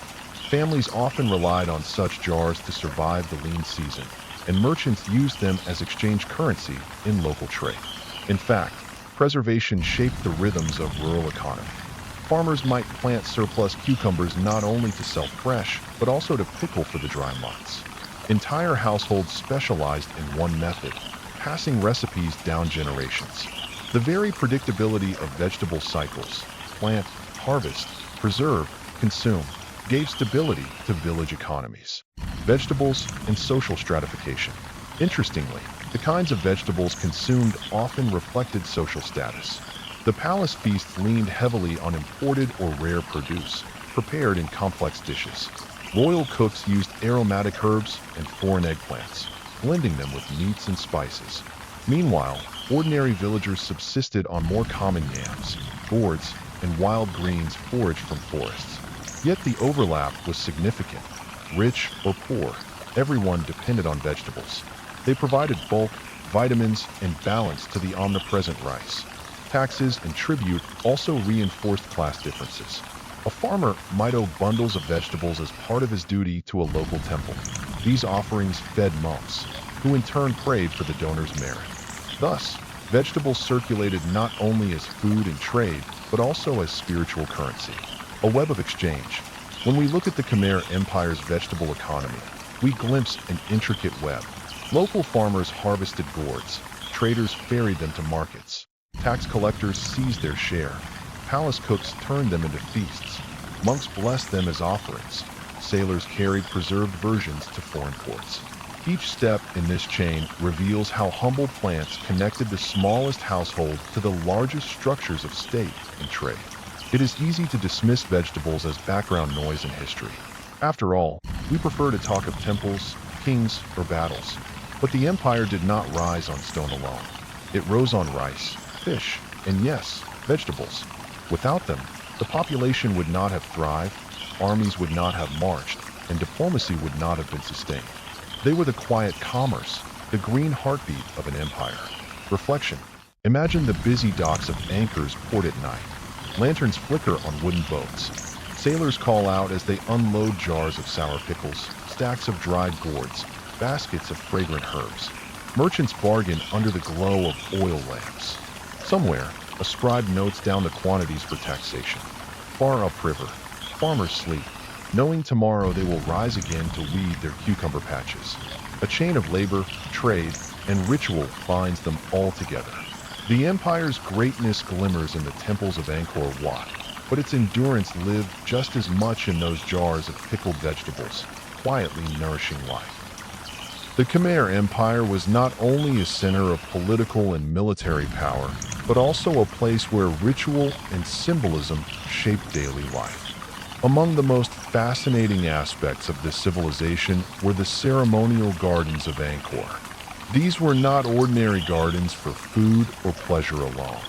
They were sacred landscapes designed to reflect cosmic order and divine presence at Angkor Wat and other major temples.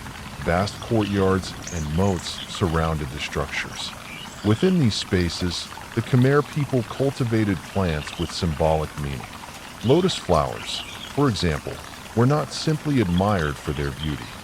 They represented purity, rebirth, and the journey of the soul toward enlightenment.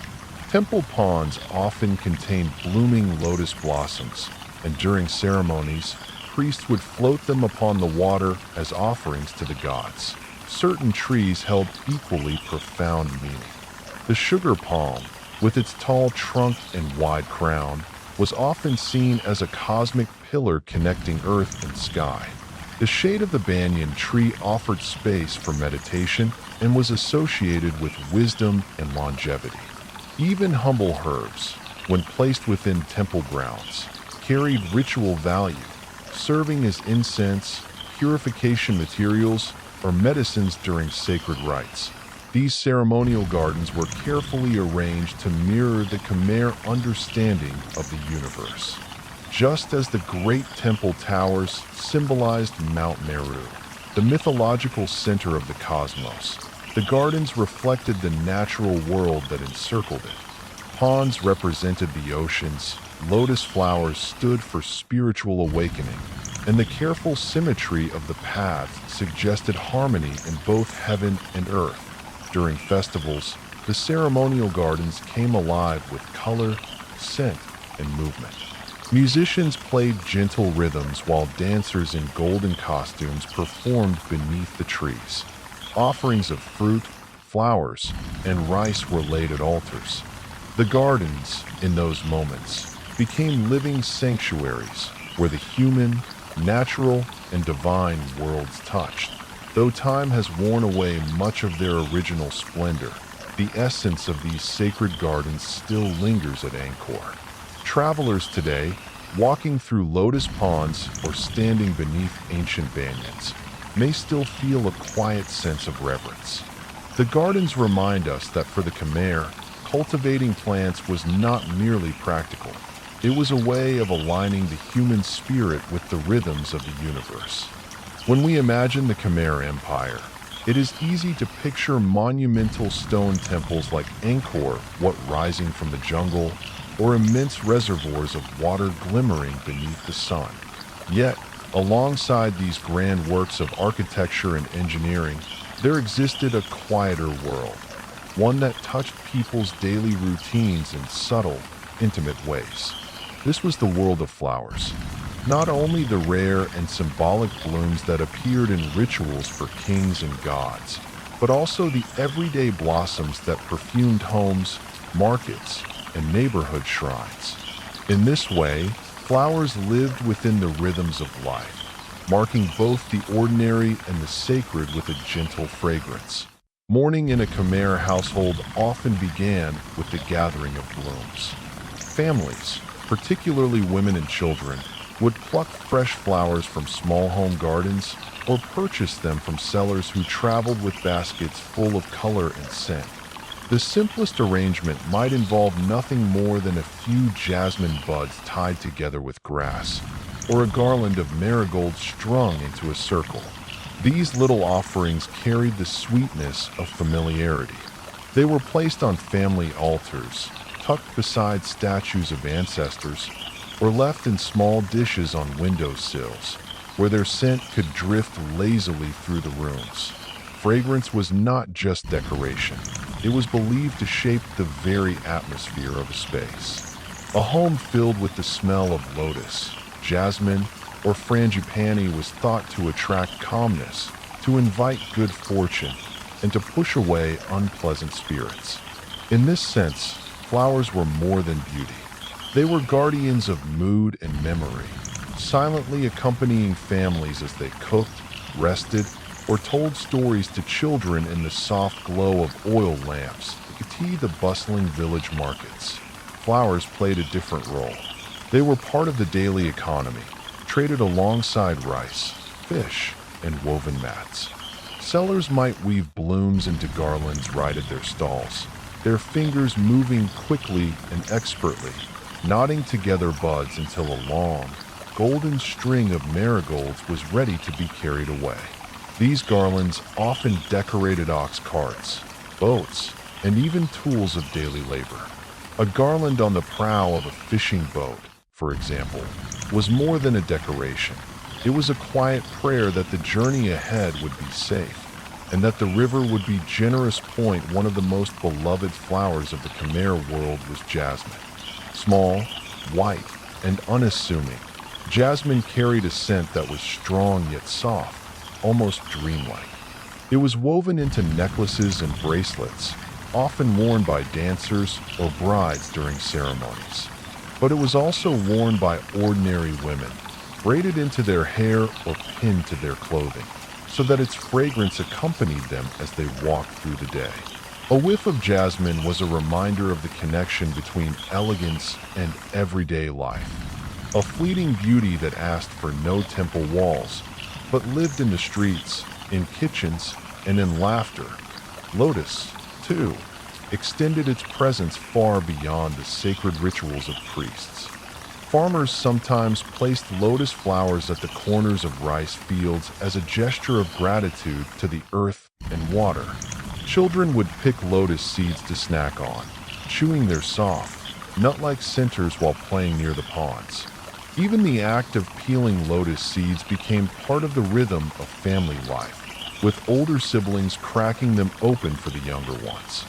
Thus, the lotus, so deeply tied to cosmic and spiritual symbolism, also found itself in the small joys of daily living.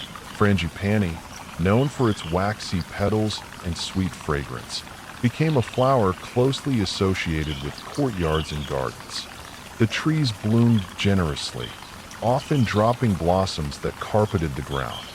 These fallen flowers were not wasted. People gathered them, strung them together, or simply kept them in bowls of water where they would float, scenting the air. It is said that some villagers, after long days of labor, would sit in quiet courtyards with frangipani blooms nearby, letting the gentle perfume wash over them as they rested their tired bodies. In such moments, flowers served as a kind of natural balm, offering comfort without words. Flowers also touched Khmer daily life through medicine. Certain petals and leaves were believed to hold healing properties, especially when combined with roots, spices, and oils. The frangipani tree, for instance, was used not only for its blossoms but also for its sap, believed to ease certain ailments when carefully prepared. In this way, fragrance was not just aesthetic but functional, woven into the practical knowledge that guided communities in caring for themselves. The presence of flowers in Khmer life was also about teaching rhythm and patience. To weave a garland or braid jasmine into hair required a quiet attention, a willingness to move slowly. These small acts created space for conversation, for silence, and for shared work among family members. A grandmother tying flowers with her granddaughter was not only preparing offerings, she was also passing on the movements of tradition, ensuring that even the smallest gestures were remembered. It is worth noting that flowers accompanied both joy and sorrow. In moments of festivity, weddings, seasonal festivals, dance performances, flowers were abundant, woven into crowns, scattered across pathways or tucked behind ears. Yet in times of loss, when families mourn the passing of loved ones, flowers also marked the way. White blooms, in particular, were placed around funeral grounds, their fragrance mingling with incense. These blossoms reminded the living that beauty was fleeting, yet deeply meaningful, that even in sadness, fragrance could comfort, surrounding grief with softness. For travelers and visitors to the Khmer Empire, the fragrance of flowers must have been one of the first things noticed upon entering a settlement. The streets themselves were not paved with blooms, but the air often carried the mingled sense of cooking fires, earth, and blossoms drifting from courtyards and temples. To walk through such a space was to be invited into a layered world, where stone monuments towered above, but at ground level, flowers spoke the language of daily existence. The fragrant blooms of the Khmer Empire remind us that history is not only about kings, battles, or monumental buildings. It is also about the subtle traces of life, the smell of jasmine carried on the wind, the sight of marigolds strung across a fishing net, the feel of frangipani petals gathered from the earth. These details may seem small, but they are what made the vast empire feel like home to those who lived within it and in the end. Flowers held the power to connect the sacred and the ordinary, to bridge the world of gods with the lives of farmers, traders, and children. They carried fragrance into the air, and with it, they carried meaning, shaping the mood of spaces and the memory of moments. Whether in temples or kitchens, boats or courtyards, flowers offered a quiet reminder. Beauty belongs not only to rituals and kings, but to daily life itself. Flowers in the Khmer Empire were not only admired for their beauty or grown for their fragrance. They also played an indispensable role in the ceremonial and spiritual life of the kingdom. The rhythms of the year, from religious festivals to royal court rituals, were punctuated by blossoms carefully gathered, arranged, and offered with devotion. To the Khmers, flowers were never just decorative. They were living messengers, bearers of prayers, blessings, and sacred meaning. When the first light of dawn touched the great temple of Angkor Wat, priests would already be busy preparing offerings. Lotus blossoms, harvested fresh from ponds surrounding the temple, were washed, trimmed, and arranged neatly on trays. Their unopened buds, with their long stems still dripping water, symbolized purity untouched by the chaos of the world. As they were laid at the feet of Vishnu or Shiva, the offering was meant to invite divine presence into the lives of the people.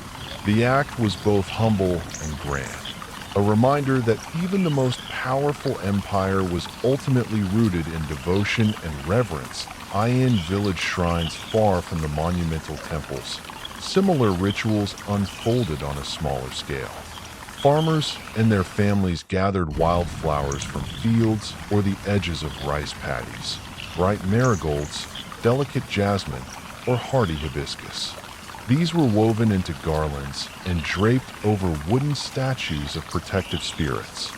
A string of flowers hung at the doorway was thought to shield the household from misfortune, disease, or bad harvests. Unlike the grand offerings of Angkor, these were deeply personal, shaped by the hands of ordinary people. Festivals, especially those tied to the agricultural cycle, were rich in floral symbolism. During the new rice planting season, processions filled the streets of towns and villages. Women carried trays of blossoms balanced carefully on their heads, while children tossed petals along the road to mark the path of sacred images. Flowers were not simply celebratory decoration. They were part of a choreography of renewal, meant to bless the fields, the water, and the labor that sustained the kingdom. The act of scattering petals was as much about sowing good fortune as it was about creating beauty. Royal ceremonies elevated the use of flowers to an art form. At coronations or royal weddings, enormous quantities of blooms were gathered from across the empire. Lotus, jasmine, orchids, and kampa flowers were arranged into elaborate displays. The fragrance alone would have transformed the atmosphere of the royal court. Soft, intoxicating, almost overwhelming. Flowers were laid upon thrones, braided into the king's hair, and woven into garlands for the queen. In these moments, the blossoms carried messages of legitimacy, prosperity, and divine approval. A king crowned with flowers was not merely a man assuming power, but a figure blessed by the gods themselves. Even in death, flowers marked the passage of Khmer lives. Funeral pyres were often surrounded by garlands, while lotus blossoms were placed in the hands of the deceased. The symbolism was clear. Just as the lotus rose from the mud to bloom pure and untarnished, so too might the soul rise from the trials of earthly existence to find peace. Attendees at funerals often carry blossoms not only to honor the dead, but also to remind themselves of life's fragile, fleeting nature. One remarkable detail found in some inscriptions is the mention of flower taxes. Certain villages were tasked with growing particular blooms to supply the royal temples and palaces. These flowers were considered a sacred tribute, as important as rice, spices, or labor. The system ensured that ceremonies of both the court and the temples never lacked the blossoms needed for their rituals. It also reflects how deeply flowers were woven into Khmer statecraft. They were part of the empire's economy, as well as its spirituality. The colors of the blossoms also held symbolic meaning in ritual. White flowers represented purity, fitting for offerings to gods or the beginning of sacred tasks. Red and gold blooms symbolized life force, wealth, and power, appropriate for royal celebrations. Yellow marigolds, often associated with the sun, were used in festivals marking seasonal changes. Purple orchids, though rarer, were connected to luxury and the mysteries of transformation. Each hue was chosen with intention, shaping the tone of the ceremony. Children, too, learned to handle flowers with care during rituals. In some processions, they carried bowls of petals to scatter before monks or sacred icons. This act, though simple, taught respect and reverence from an early age. To grow up in the Khmer Empire was to grow up in a world where flowers were never far from one's daily and spiritual experience. What strikes modern observers is the harmony between practical life and ritual life in these floral traditions.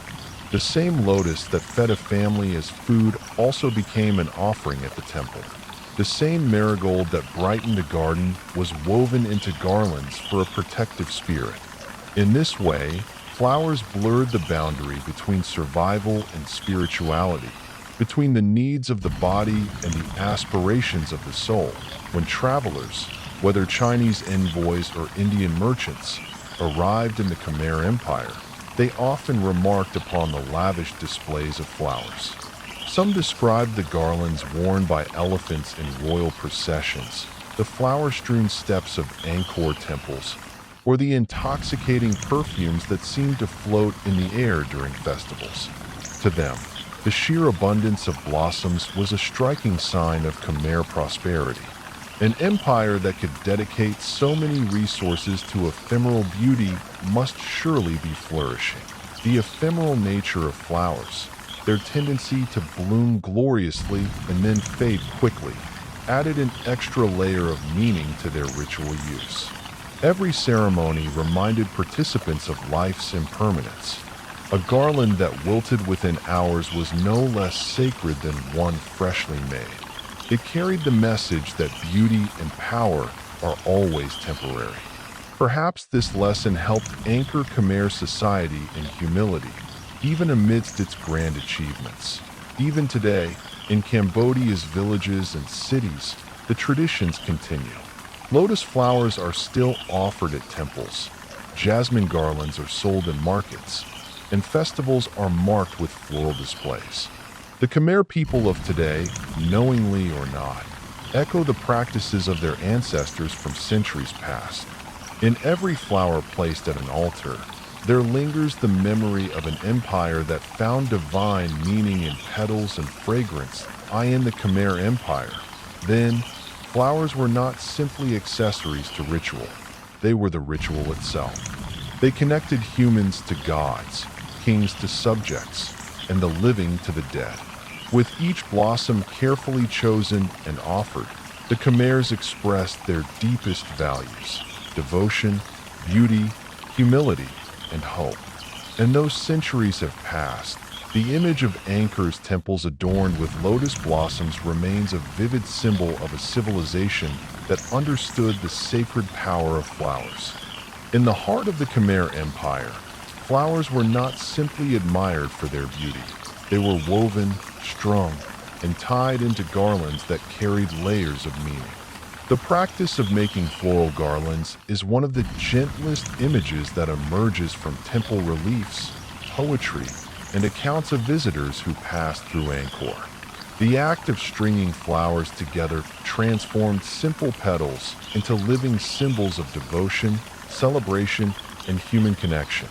To imagine these garlands is to picture a world where blooms were given shape, order, and fragrance in a way that could be worn or offered, a fleeting ornament destined to wilt yet powerful in its moment of freshness. The Khmer people saw garlands as an extension of both artistry and faith. At Angkor Wat, where daily offerings were made to the gods, garlands of jasmine, lotus buds, and frangipani adorned the shrines. These flowers, delicate in their whiteness or blushing faintly with color, were threaded carefully with fine fibers, sometimes cotton, sometimes slender strips of palm or banana stem. The makers of these garlands were often women, sitting together in shaded courtyards, their fingers deftly piercing each petal and bud. It was a quiet task, requiring patience, but also one imbued with joy. Each flower carried a meaning. Jasmine, with its bright fragrance, represented purity and the transitory beauty of life. Lotus buds symbolized spiritual awakening and divine presence. Frangipani, with its waxy petals and lingering scent, was associated with immortality and remembrance. By placing these blooms together, the Khmer created a living message that transcended words. When such garlands were draped around statues of Vishnu or Shiva, or offered at shrines to the Buddha, they became a silent language of reverence. But garlands were not restricted to temples alone. They were also woven into the fabric of daily and courtly life. At festivals, young dancers wore floral necklaces and bracelets, their movements releasing subtle waves of scent. Musicians decorated their instruments with strings of blossoms, so that even the air around their performances was touched by fragrance. During weddings, garlands symbolized unity. A bride and groom might exchange loops of flowers. Much as rings are exchanged in other traditions, the blossoms embodying the fleeting yet radiant nature of love in royal processions. Garlands hung from the necks of elephants and horses, their bright petals standing out against the animals' dark hides. The effect must have been magnificent.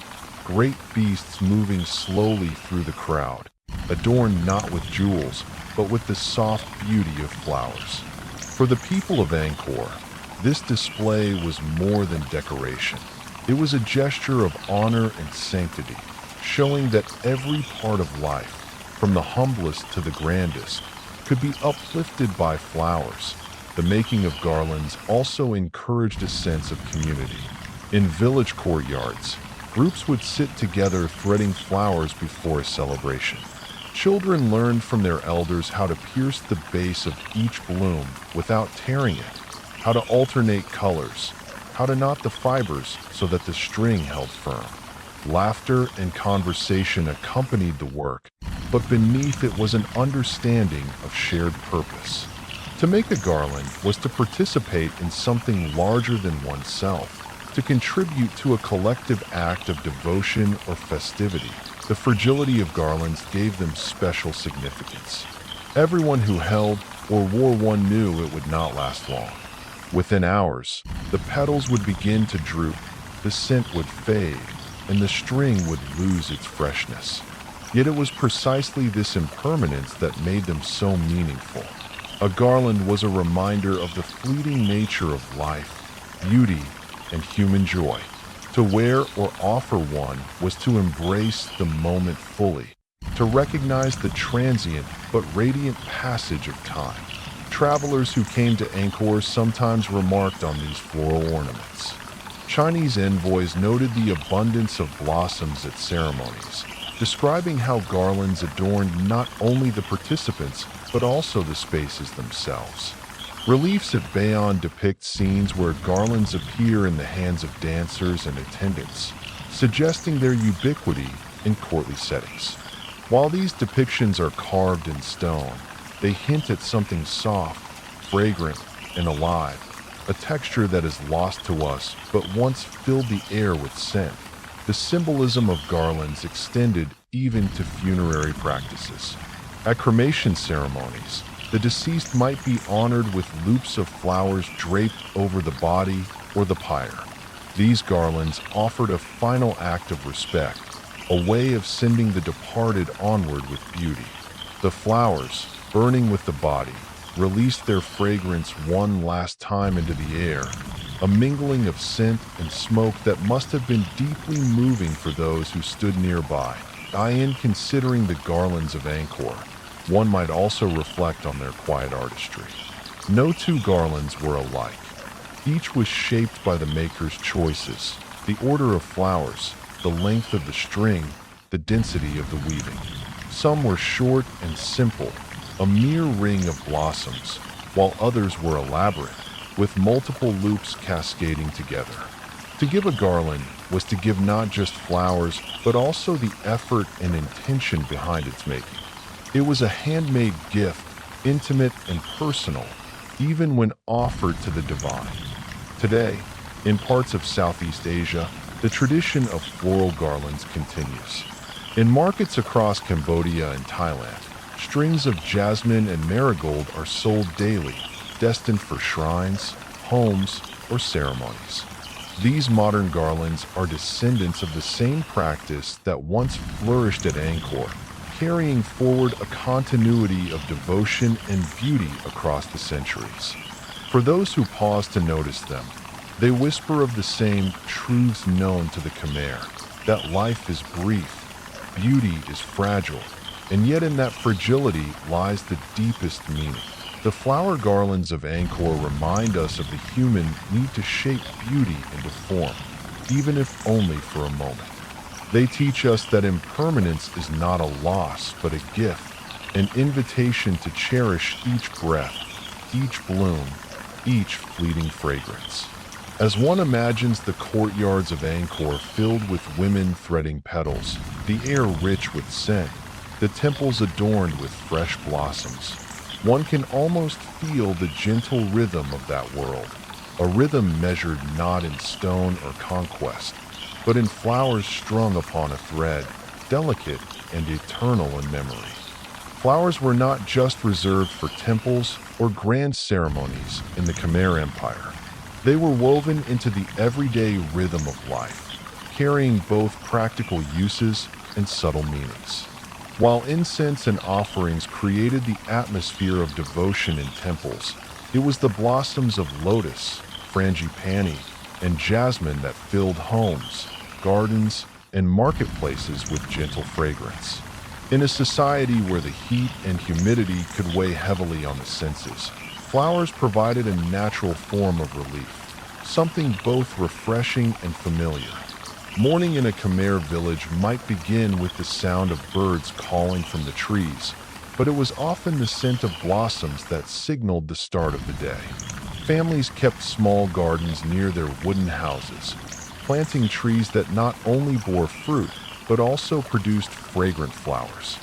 Women, before beginning their daily chores, would often gather fresh blooms to decorate the family shrine. A few carefully chosen blossoms placed in a clay bowl of water could transform the feeling of a household. It was a gesture of both beauty and devotion, a quiet act that tied domestic life to the cycles of nature and belief. Jasmine, with its delicate white petals, was particularly popular. In the heat of the Cambodian plain, jasmine vines thrived when cared for, and the flowers were known for their cooling fragrance. Mothers might weave a few strands into their daughters' hair before school or temple visits. Traders, before heading to the markets, sometimes tucked a jasmine bloom behind the ear as a subtle charm of good luck.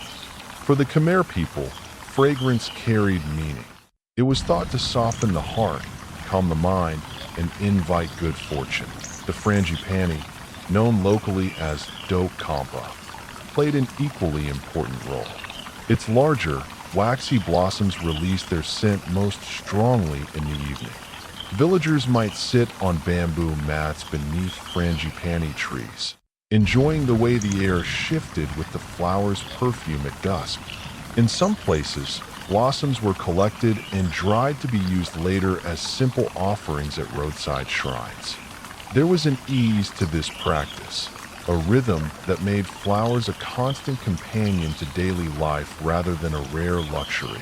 The lotus, however, carried the most symbolic weight. Even outside temples, people placed lotus buds in jars of water or floated them in small dishes. Farmers might pause on their way home from the rice fields to cut a few lotus blossoms from village ponds. These were brought home not only for decoration, but also for their association with purity and renewal. In this way, the lotus was not a distant temple flower. It was something encountered, appreciated, and used in ordinary households as well. Markets were another place where flowers came alive in daily life. Stalls overflowed with fruit, rice, and woven baskets. But among them could always be found bundles of fresh blossoms. Women sold strings of jasmine garlands, sometimes braided with bright marigolds or roses.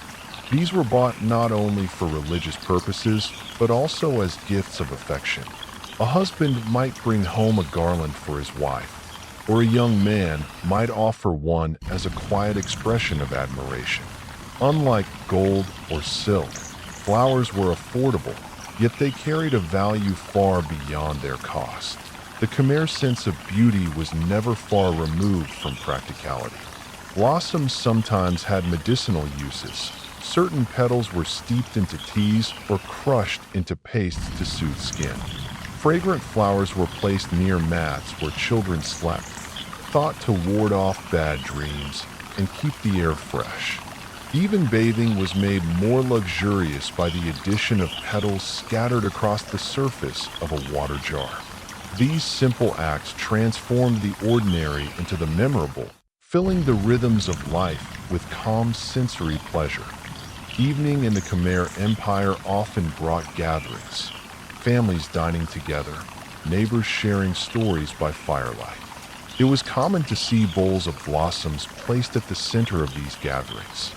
Though modest, these arrangements created an atmosphere of calm and intimacy. The natural fragrance drifted softly on the night air, blending with the smoke of cooking fires and the distant sounds of frogs by the ponds. This subtle harmony of fragrance, sound, and light reflected the Khmer worldview, that beauty and spirituality should not be confined to temples alone, but carried into every corner of life. Children, too, grew up with flowers as part of their play.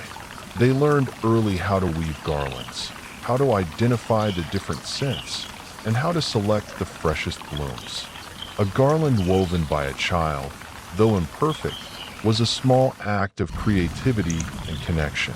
Over time, these skills passed from one generation to the next, reinforcing traditions that tied families together. Travelers who came through the Khmer Empire often remarked on the prevalence of flowers in daily life.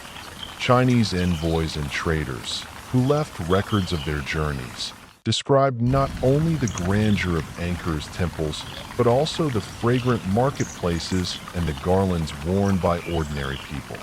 To them, this blending of beauty and practicality seemed distinctive, a sign of a culture that valued harmony between nature, devotion, and daily existence. In many ways, fragrant blooms were silent companions in the Khmer Empire.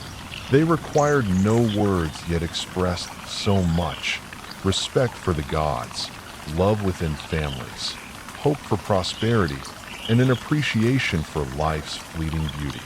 A blossom in the hair, a garland on a doorframe, or a lotus in a bowl of water. Each gesture carried with it centuries of meaning, wrapped gently in fragrance. And so, while monumental stone temples and vast irrigation systems may define the legacy of the Khmer Empire in history books, it was these small, fragrant details that shaped the intimate lives of its people. For every carved lotus on a temple wall, there was a real lotus floating in a household jar. For every stone relief of dancers, there was a woman tucking jasmine into her hair before joining a village festival. The presence of fragrant flowers in daily life reminds us that history is not only grand and monumental, but also quiet, delicate, and deeply human. The blossoms of the Khmer Empire still carry their meaning today, speaking across centuries through their scent and beauty. In the rhythm of Aztec agriculture, nothing was more important than the relationship between sun and soil. To the Aztec mind, the sun was not simply a star in the sky. It was a living force, a deity that demanded both reverence and balance. The soil beneath their feet was equally alive, full of spirits, memories, and the nourishment of countless generations.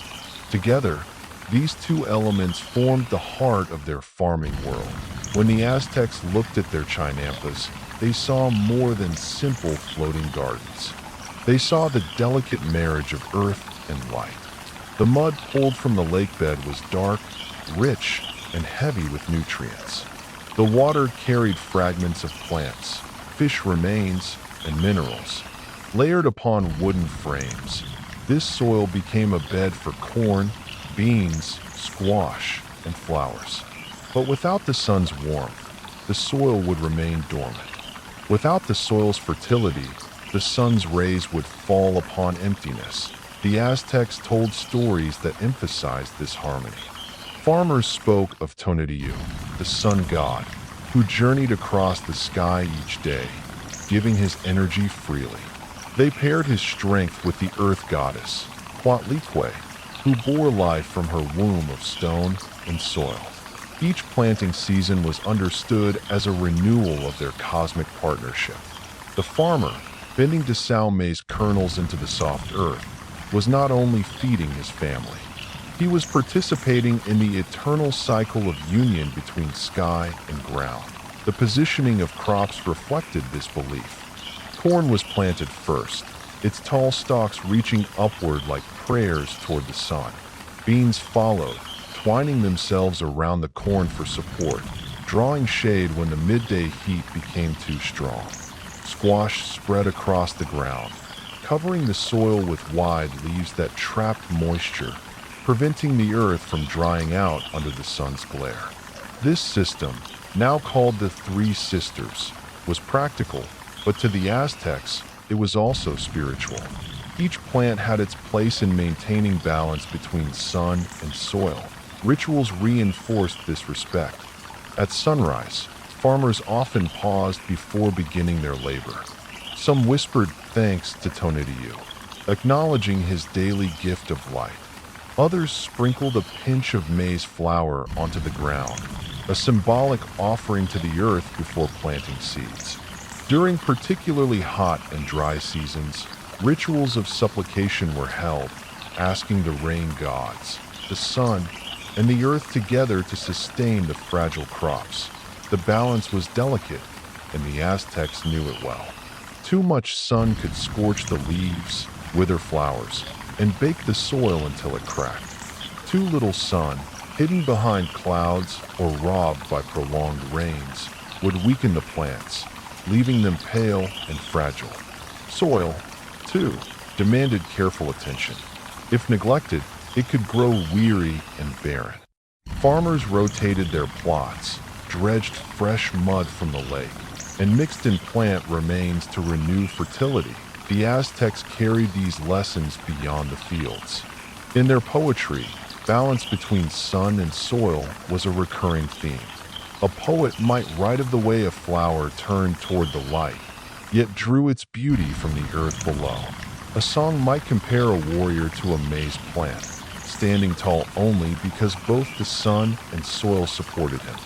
In the markets, buyers and sellers praised fruits and flowers as gifts of sun and earth, acknowledging the dual parentage of every harvest. Even in death, this balance remained important.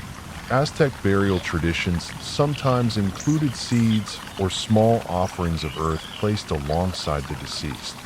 It was a reminder that life had sprung from the soil, that the sun had warmed it, and that together they would welcome the soul back into the natural cycle. Modern scholars often describe the Aztec chinampas as one of the most productive agricultural systems ever created.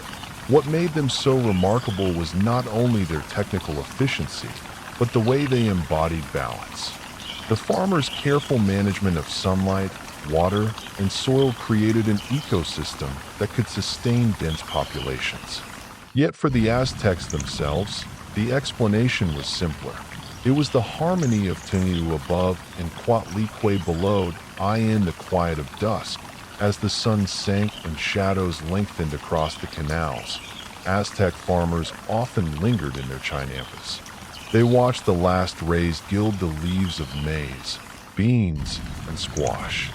The air smelled of damp soil and blooming flowers. For them, it was more than the end of a workday. It was a reminder that tomorrow the sun would return, the soil would remain, and together they would continue to nourish life. The balance of sun and soil was never taken for granted. It was renewed each day with labor, ritual, and gratitude. And in this rhythm, the Aztecs found not only sustenance, but also meaning.